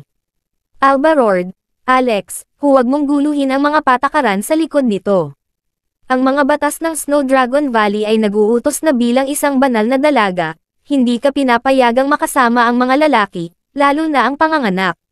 Si Lenberg ay isang banal na dalaga, at nilabag niya ang ating mga patakaran. Kailangan niyang mamatay. Walang pakialam na sinabi ni Alex. Kung gayon, ang totoo, ang buong Snow Dragon Valley ay karapat-dapat sa kamatayan dahil hindi dapat magkaroon ng ganoong panuntunan. Gamit ang isang pagwagayway ng kanyang kamay, inilabas niya ang Dao Killing Sword at sinabi ng may masamang boses, alam mo ba?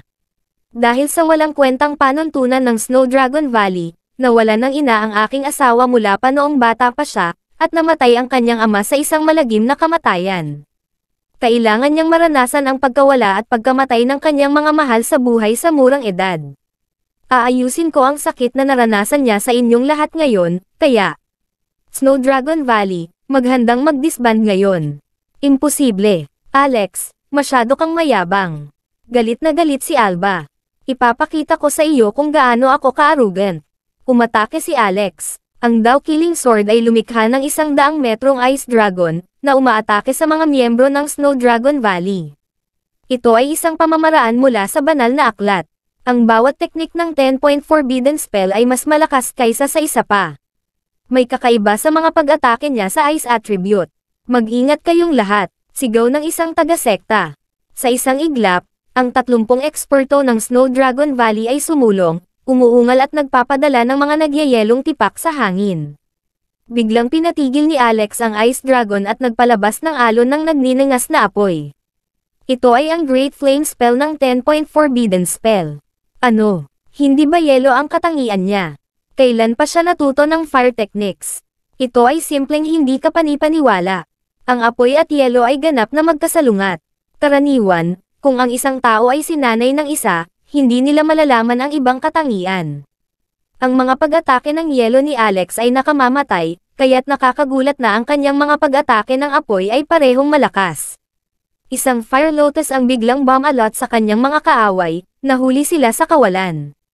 Boom! Sumabog ito sa mga miyembro ng Snow Dragon Valley. Kabanata 2966. Ang bawat isa sa 10-point forbidden spells ay may sariling natatanging katangian. Kung may mga panlabas na bagay na makakatulong, ang kahusayan ay tataas pa. Si Alex, halimbawa, ay maaaring mag-cast ng Great Icebound spell ng napakabilis dahil nakuha niya ang Ice Mother Chaos. Nadagdagan nito ang napakataas na kapangyarihang pumatay ng kanyang Great Icebound spell, at ang Great Flame spell ay maaaring mailabas ng napakabilis dahil sa maalamat na apoy ng galit ng Buddha sa kanyang katawan. Ang nagliliyab na lotus na iyon. Ang maalamat na apoy ang pinagmulan ng apoy. Leader ng sekta, mangyaring iligtas ako. Umalis ka. Hindi inaasahan ni Alex na ang kapangyarihan ng banal na aklat, na simpleng nilinang niya, ay tataas ng husto sa maikling panahon.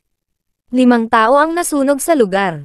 Sa kabila ng mga kaluluwa, kakaunti ang magkatugmang mga espada sa kanilang mga kamay ay buo, at karamihan ay nasunog sa isang malutong ng maalamat na apoy. Ang eksena ay napuno ng mga alulong ng paghihirap. Nagulat at natakot si Alba. Hindi niya kailanman naisip si Alex, sa paniniwalang isa lang siya sa mga kilalang lokal na magsasaka.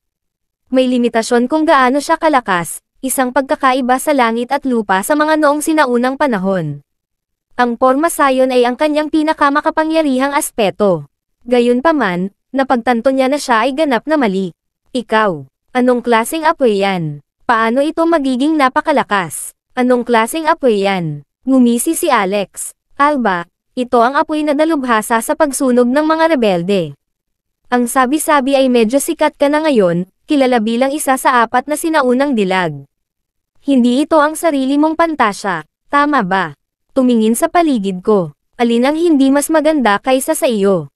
Paano ka nagkaroon ng lakas ng loob na maging sect leader gayong pangit ka? Husband, hindi ito beauty pageant. Ang isang pangit ay maaaring maging pinuno ng sekta, tama ba?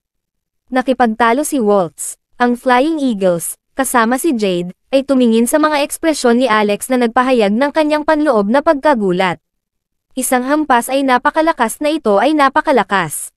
Sa sandaling ito, gustong tumakas ng natitirang Snow Dragon Valley. Hindi ito ang inaasahan. Pumunta ka. Huwag hayaan ang sino man na makatakas. Naglabas ng utos si Jade, at lahat ng mga tao ng Flying Eagle ay gumalaw at pinalibutan ang lugar, na bumubuo ng kalahating bilog na may 3 layer sa loob at 3 layer sa labas. Paano pa sila tatakbo? Iwaksi ang Snow Dragon Valley. May naiisip ka ba? Tanong ni Alex kay Lenberg. Lenberg, ang Snow Dragon Valley ay naipasa sa loob ng 10,000 taon. Isa itong tradisyong dawis na ipinamana ng mga ninuno, sabi ni Alba bago makapagsalita si Lenberg. Kung buwagin mo ang Snow Dragon Valley ngayon, kapuputan ka ng marami sa mahabang panahon. Pagdating ng panahon, lahat ng mga disipulo ng sekta na nagkalat, na dating nanatili sa sekta at ngayon ay sumabay sa ilang mundo, ay hindi papayag, para palayain ka. Ano ang punto? Nagsalita si Lenberg, ang kanyang boses ay puno ng walang hanggan na hinanakit. Nawalan siya ng asawa at pinakamatalik na kapatid na babae ng higit sa 20 taon. Ang kanyang sariling anak na babae ay tumira sa kanya ng higit sa 20 taon, nabubuhay araw-araw sa isang madilim at walang pusong mundo. Ang lahat ay dahil sa mga alituntunin ng sekta.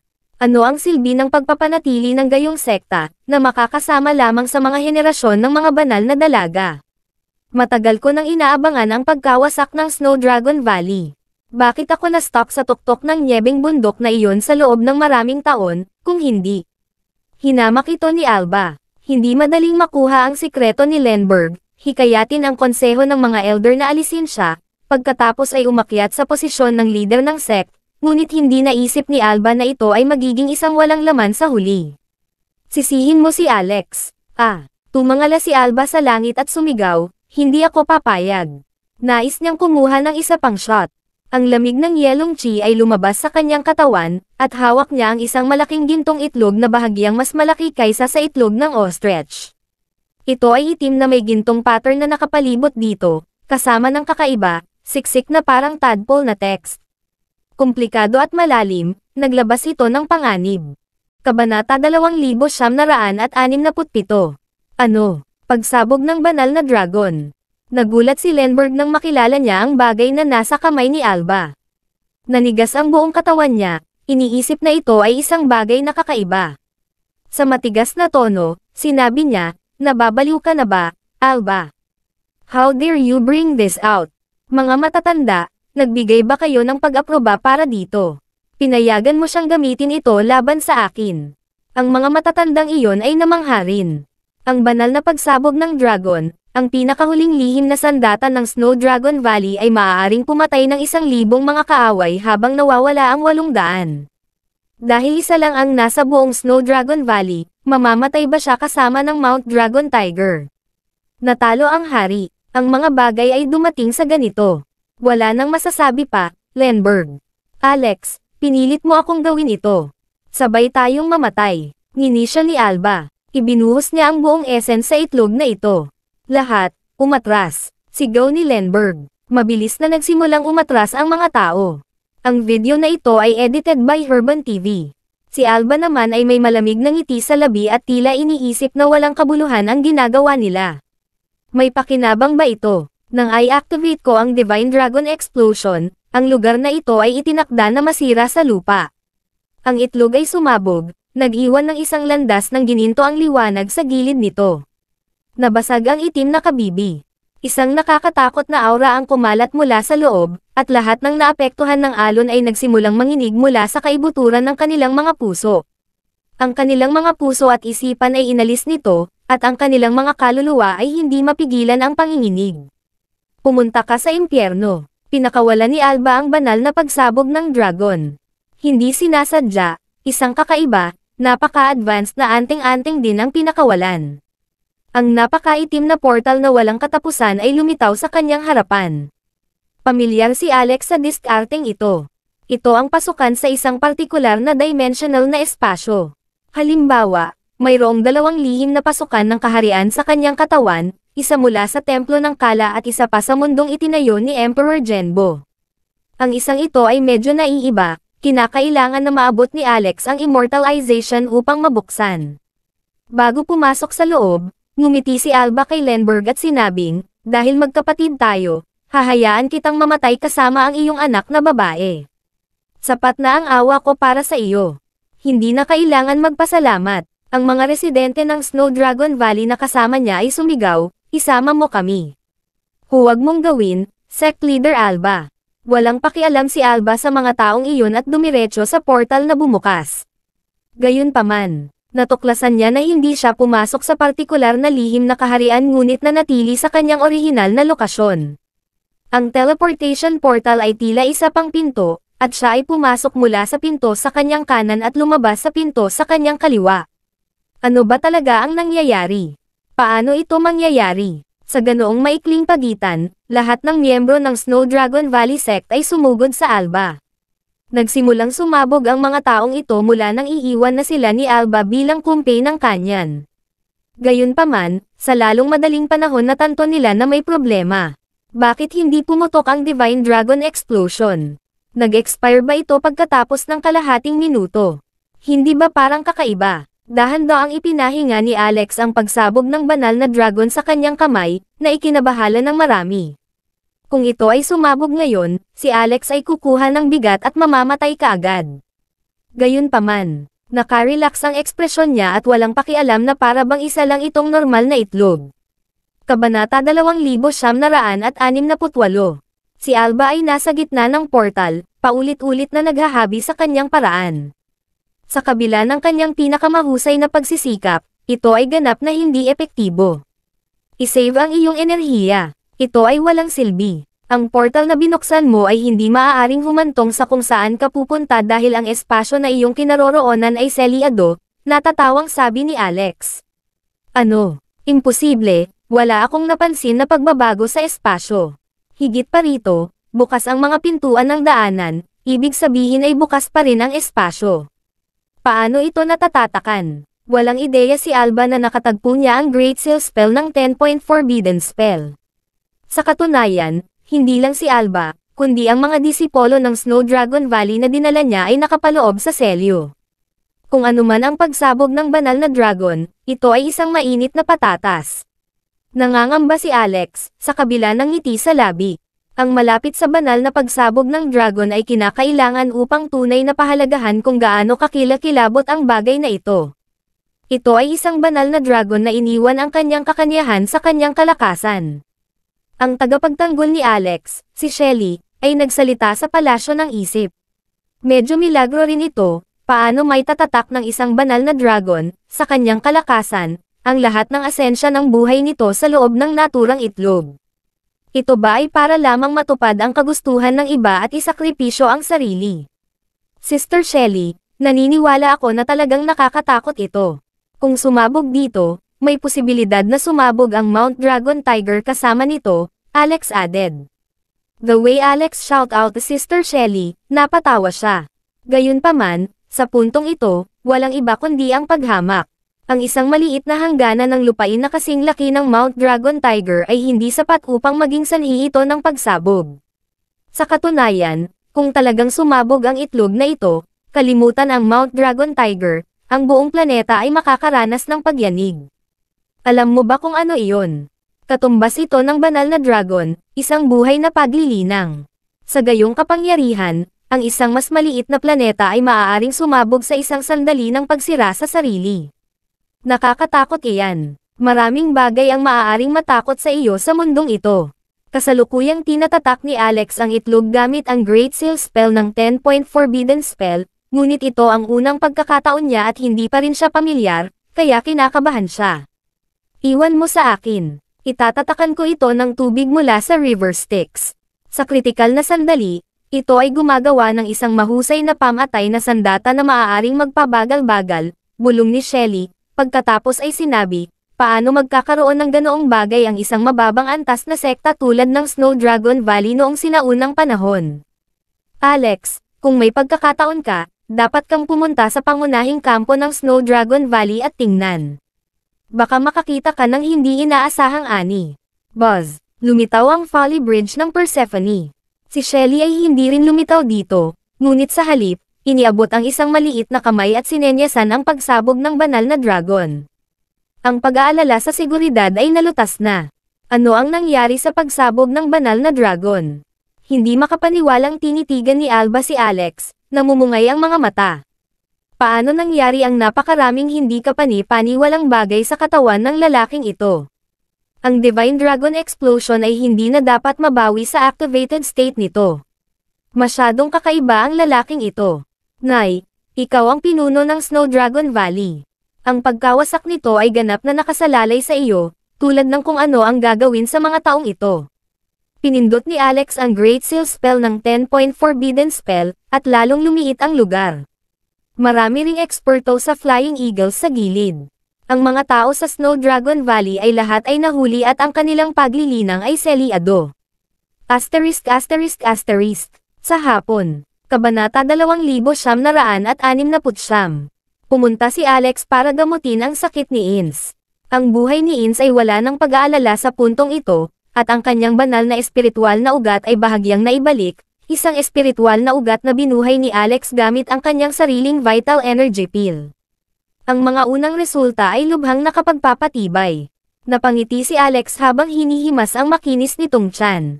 Huwag kang mag-alala. Ang iyong espiritual na ugat ay mababawi pagdating ng panahon, at ang iyong paglilinang ay magiging 100 talampakan pa sa panahong iyon. Ito ay isang mahirap na oras para sa iyo, sabi ni Ins, nakayuko ang kanyang ulo. Sinabi ni Alex, sa wakas ay natagpuan mo na ang iyong konsensya. Sa buong panahong ito, para akong toro na hindi lang nag-aararo sa lupa kundi nagsusuka din ng dugo, naubos na ako. Higit sa lahat, hindi pa rin kooperatiba ang lupa pagdating sa pag-aararo. Hindi maintindihan ni Ins ang sinasabi niya. Gayunpaman, alam din niyang may kinalaman ito sa kung paano nila ginagamot ang sakit. Namula ang pisngi niya, sabi niya, saang parte ba ako nabigo sa pakikipagtulungan? Ginawa ko lahat ng hiling mo sa akin. Ins, isa kang buhay na babae na may isip at subjective consciousness, hindi robot. Kailangan mong magkaroon ng iyong sariling mga ideya at iyong sariling mga hangarin. Maaari kang gumawa ng inisyatiba upang. Wika ni Alex sa tenga niya. Ito, okay lang ba ito? Tanong ni Ins na dilat ang mata. Of course it is. It's actually very okay. Wala kang ideya, ngunit ito ay sikat na fashion. Tapos susubukan ko. At kung mabaigaw ako, hindi ka magagalit. Paano ako magagalit kung labis kitang inaalagaan? Pagkatapos, nagsimula ang isa pang yugto ng paggamot. Namatay si Alba. Narinig ni Alex ang sinabi ni Maya noong ikalawang gabi. Inalis ang Snow Dragon Valley sa pangalan, ngunit hindi ito itinuring na binuwag. Sa halip, nabawi ni Lenberg ang kontrol sa sekta at pinangalanan itong Snow Mountain Sect. Si Lenberg ay masigla at matatag, gumamit ng malambot at STEM na pamamaraan upang patayin ang mga matatanda sa Snow Dragon Valley. Ang ilan ay na-dismiss, habang ang mga natitira ay die-hard loyalists. Inilabas niya ang unang tuntunin ng Snow Mountain Sect, na inalis ang sistema ng banal na dalaga. Ang mga disipulo ng Snow Mountain Sect ay malayang magmahal dahil hindi sila nakatali sa kanilang mga alituntunin. Pagkatapos ay nagtungo sina Alex, Maya, at Lenberg sa Alaska para magbigay galang sa tunay na ama at madrasta ni Maya. Nang maglaon, nalaman ni Alex na kailangang bumalik si Maya sa Alaska bawat taon, na sinasabing may mali sa bahay. Ngunit sa katunayan, dumating siya upang magbigay galang sa kanyang mga magulang. At noong si Maya ay 10 taong gulang, namatay din ang kanyang ina, at siya ay lumaki sa isang institusyong panlipunan. Alex, balak kong ibalik si Maya sa Snow Mountain Sect. Namana ng katawan ni Maya ang aking cryo element, at mas advanced siya kaysa sa akin. Nababagay siya sa pagsasanay ng martial arts ng ating sekta, isang tide ng espiritual na enerhiya. Hindi dapat masyadong matagal bago ito pumutok sa pangalawang pagkakataon. Hindi ito dapat sa ilang espiritual na bundok na hindi pa sumabog, ngunit sa loob ng Dawfield sa mga sagradong lugar ng mga pangunahing sekta, sabi ni Lenberg kay Alex. Ikaw na ngayon ang pansamantalang namamahala sa Yukon, ito ay isang beses sa isang buhay na pagkakataon, pumunta ka agad sa Yukon upang maghanda. Maaari kong sabihin sa iyo ito, ang Yukon ay ang immortal na kaharian ng mga immortal, at pagdating ng panahon, hindi lamang magkakaroon ng agos ng espiritual na enerhiya, ngunit maaaring lumitaw ang isang alon ng espiritual at banal na mga sandata. Nay, ano ang agos ng espiritual at banal na mga sandata? Magkakaroon pa ba ng spray ng espiritual na mga sandata at banal na sandata? Natigilan sandali si Alex. Tumanggaw si Lenberg. Tama iyan. Ang Yukon ay may sagradong lugar na tinatawag na Troop Racing Pond, na sikat noong sinaunang panahon. Maraming mga sikat na tao ang magpapadala ng kanilang mga armas sa Yukon at magtungo sa Troop Racing Pond. May alingaw na ang Troop Racing Pond ay may hawak na libu-libong espiritual na sandata at banal na sandata. Nang masil si Yukon, hindi inilabas ang mga armas sa lawa. Pagkatapos ng 3,000 taon, ang isang kaluluwa ng isang sundalo ay itinaas sa loob ng isang random na armas, tama ba? Higit pa rito, wala sa mga sandata na ipinadala ng mga dakilang figurang iyon ang hindi epektibo. Kabanata 2970. Walang dahilan si Alex para pigilan si Maya sa pagpunta sa Snow Mountain Sect. Sabik siyang sundan at tingnan dahil sinabi ni Shelly na ang paglabas ng isang bagay tulad ng Divine Dragon Explosion ay nagpatunay na ang background nila ay hindi ganoon kadali, maaari siyang makakuha ng hindi inaasahang kayamanan mula rito. Si Lenberg naman ay hindi kumbinsido. Ang Snow Mountain Sect ay dumaan sa isang malaking pagbabago. Sa ngayon, may mga bagay na hindi dapat masyadong baguhin. Mayroong mga babae lamang sa sekta, kaya hindi nararapat para sa isang lalaki na umakyat. Kapag dumating ang tamang oras, iimbitahan kita para bisitahin. Bilang tugon, napilitan si Alex na sumuko. Kinuha ni Alex ang isang storage ring at iniabot kay Maya nang maghiwalay sila.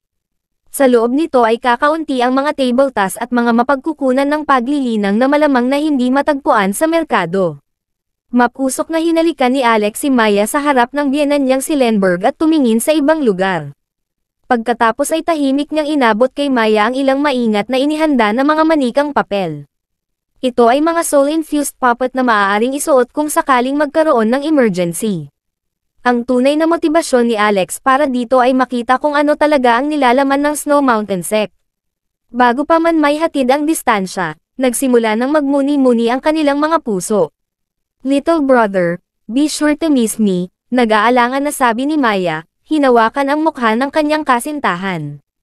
Pangako kung iisipin ka ng 300 beses sa isang araw, malambing na tugon ni Alex. Hindi ako sakam, kaya sapat na ang 3 beses sa isang araw. Ikaw rin. Dapat kang mag-ingat, dahil ang Yukon Holy Land ay napakahalaga, hinding-hindi ka mauubusan ng mga taong tumitingin dito. Kailangan mong maghanda, lalo na ang kaligtasan ng nanay at ng mga anak. Be sure to give it some thought, masiglang sabi ni Maya. Huwag kang mag-alala, may plano ako sa puso ko. Sa totoo lang, may plano si Alex.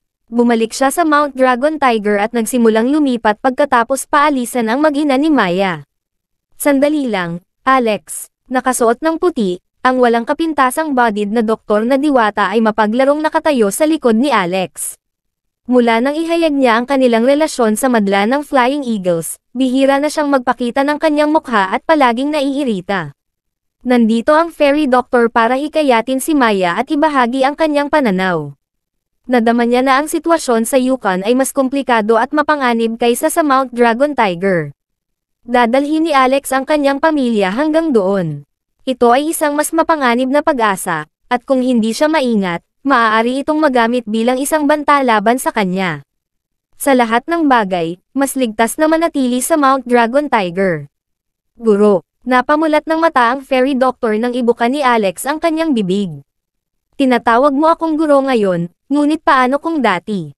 Sinasamba kita. Speaking of which, medyo na-miss ko ang mga araw sa Flying Eagles Academy, sabi ni Alex habang yakap-yakap siya.